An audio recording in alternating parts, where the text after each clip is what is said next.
धन्यवाद अध्यक्ष महोदय। धन्यवाद अध्यक्ष। Please sit down. Khan ji, please sit down. धन्यवाद अध्यक्ष महोदय। लोकतंत्र के महत्वपूर्ण विषय पर बोलने का जो आपने समय दिया, जहां हम आज चुनाव सुधारों पर चर्चा कर रहे हैं। इनको बोलने दो, प्लीज लिसन टू हर।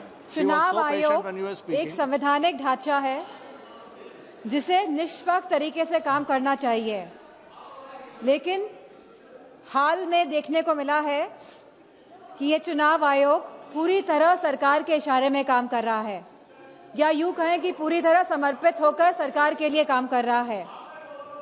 हमने उत्तर प्रदेश के उपचुनावों में देखा है कि किस तरह वोटों की धांधली हुई, कि किस तरह बीजेपी ने मनमानी करी और लगातार चुनाव आयोग को शिकायत करने के बावजूद भी चुनाव आयोग ने कोई भी एक्शन नहीं लिया।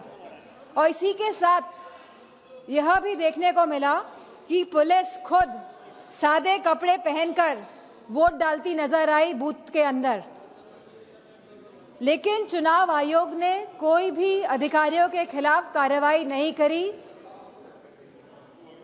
सीसी फुटेज की जब मांग करी गई चुनाव आयोग से, तो चुनाव आयोग ने सीसी फुटेज तो नहीं दिए। इसी के साथ एक ऐसा कानून लेके आई है जहां पे कहा गया है कि 45 दिन के अंदर सीसी फुटेज हटा दिए जाएंगे। चुनाव आयोग पूरी तरह से पूर्ण तरीके से पक्षपाती स्वरूप में नजर आ रहा है, और यह हम इसलिए भी कहना चाहेंगे कि चुनाव आयोग का जो ये स्वरूप बदला है वह इसीलिए बदला है जब से चीफ जस्टिस ऑफ इंडिया को हटाकर यूनियन मिनिस्टर को अपॉइंटमेंट ऑफ इलेक्शन कमीशन में लगाया गया है। तो कहीं ना कहीं जो बिल पास हुआ दिसंबर 2023 में, जहां पे absolute legal immunity for any action by the election commission, इसके साथ साथ protection from accountability and scrutiny, जो इस तरह का सुरक्षा कवच एक चुनाव आयोग को दिया गया, इस वजह से चुनाव आयोग पूर्ण तरीके से समर्पित होकर सरकार के लिए काम कर रहा है। जो एसआईआर की जो प्रक्रिया है, स्पेशल इंटेंसिव रिवीजन, यह रिवीजन के नाम पर नागरिकता कानून लागू किया जा रहा है। रिवीजन के नाम पर अध्यक्ष जी, चुनाव आयोग द्वारा प्रशासनिक निष्पक्षता के नाम पर किया जा रहा यह कार्य हमारी नागरिकता, लोकतंत्र और संवैधानिक नैतिकता की बुनियाद पर सीधा निशाना है। जहां चुनाव आयोग को समय समय पर मतदाता सूचियों के पुनरीक्षण का अधिकार है और वह ये निरीक्षण करता भी है एनुअल समरी रिवीजन एएसआर के द्वारा, वहीं इस एसआर की अभूतपूर्व बात यह है कि एक ऐसी संस्था द्वारा नागरिकता का प्रमाण फिर से मांगा जा रहा है जिसे कानूनन इसका अधिकार प्राप्त ही नहीं है। अब तक चुनाव आयोग एक ऐसी संस्था रहा है जिसका उद्देश्य हर मतदाता को शामिल करने का रहा है, लेकिन इस एसआईआर के माध्यम से मतदाता को शामिल करने का यह सिद्धांत उलटकर बाहर करने की दिशा में तब्दील होता जा रहा है। जहां बिहार में एसआईआर कराया गया और लगभग 80 लाख वोटर्स को डिलीट किया गया, और यह सूची आज भी उपलब्ध नहीं हो पा रही है कि 80 लाख वोटर्स आखिरकार कौन थे।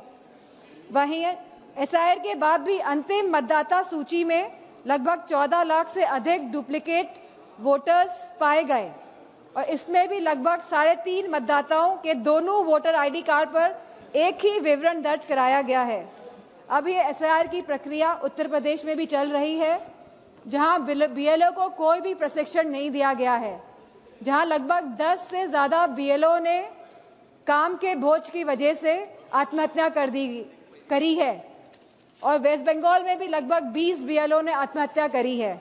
तो कहीं ना कहीं जहां इन बीएलओ को प्रशिक्षण नहीं दिया जा रहा है और जिस तरह से ये एसआईआर की प्रक्रिया को अंजाम दिया जा रहा है, कहीं ना कहीं ये वोट काटने वाली प्रक्रिया साबित होती जा रही है।